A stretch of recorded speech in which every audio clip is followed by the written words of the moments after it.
Chocolate mixie mixie mixie mixie red. আরে সেই তো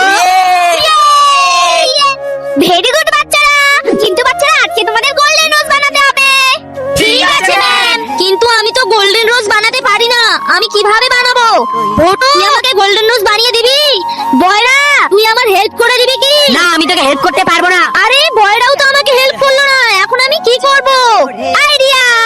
खड़ा कोई बारिश है या आसमान ने छोड़ दिए हैं नल खुले कहीं हो, हम जैसे देखे ये जहां है वैसा ही, जैसी नजर अपनी खुल के सोचे आओ, पंख जरा फैलाओ, रंग नए। কিন্তু তার আগে তুমি যদি জীবনে একবার হলেও এখানে যেতে চাও তাহলে ভিডিওটিকে লাইক করে চ্যানেলটিকে সাবস্ক্রাইব করো আর কমেন্টে ইনশাআল্লাহ লিখে যাও। আমার পেন্টিং কমপ্লিট। আরে বাহ বেঙ্গি, দারুণ হয়েছে। আরে বাহ বেঙ্গি, ভেরি গুড। তো বন্ধুরা, তোমাদের যদি আমার এই গোলাপটি ভালো লাগে তাহলে ভিডিওটিতে একটি লাইক করে দিবে আর আমাদের চ্যানেলকে সাবস্ক্রাইব করে দিবে।